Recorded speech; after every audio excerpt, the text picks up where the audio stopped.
Today, Omega released these, the new Speedmaster Moonphase with a meteorite dial, and these might be the ultimate moon-centered Speedmaster. Here's everything you need to know about these. Starting with the specifications, one of the first things that stood out to me was the proportions. These have a case diameter of 43mm rather than the usual 42mm, a thickness of 13.6mm, and a 48.6mm lug-to-lug. Sad times for the itty-bitty wrist committee, but large wrist people rejoice.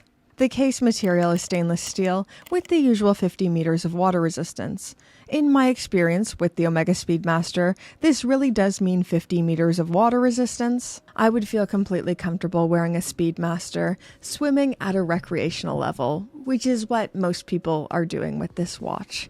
The next major thing that stood out to me was the movement. This is powered by a brand new, manual winding, coaxial movement, the OMEGA Calibre 9914. I haven't seen this in the metal yet, but initial thoughts, this looks and sounds very impressive. 2 barrels mounted in series, 15,000 Gauss, chronograph complication and moonphase indication at 6 o'clock, MEDAS certification, and some lovely decoration with the Geneva waves. It looks fantastic, the specifications sound fantastic, and I believe this new movement is probably responsible for the larger case size. Chronograph movements are already pretty complex, but then adding a moonphase and a coaxial escapement will come with some extra heft. Moving on to the dial and design language, these are available in 2 colors, black and dark blue, both with a meteorite dial. Aesthetically, I think these look fantastic. The iron meteorite creates a unique dial for each piece, carrying its own piece of space history. Looking at the moonphase display, there are twin lunar meteorite moonphases for both hemispheres, set against the star positioning from Apollo 11's mission. So those are the specifications and what makes these unique. Moving on to some opinion, what I like and what I don't like.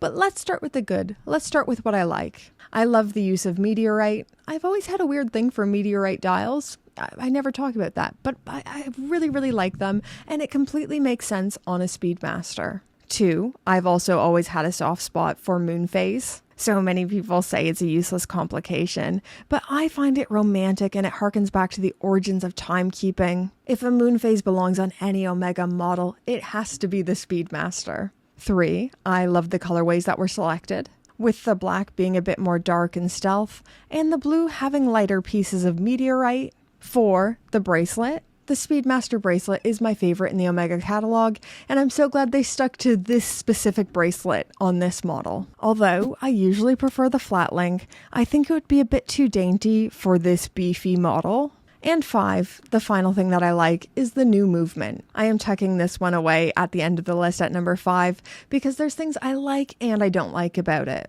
I love that Omega continues to innovate and create new movements when a lot of brands really rest on their laurels. Movement innovation and R&D is expensive, and this is why we don't see many brands updating their movements in meaningful ways. So I love seeing Omega do this. Now, moving on to the things that I don't like. Number 1 and 2 are kind of linked together, so the new movement and the new proportions. One of the trade-offs with coaxial is size, proportions, and thickness. Coaxial escapement movements are just thicker, which means thicker cases and a chunky wearing experience. Now, this might be one of the things that you love about Omega and you love about the wearing experience, and that's fine. This is a very subjective complaint. I hate seeing watches get larger and thicker, but if you regularly watch my channel, you know that this isn't a unique complaint. This is the most regular complaint that I have. And the third thing that I don't like is also a pretty regular complaint on my channel, the price.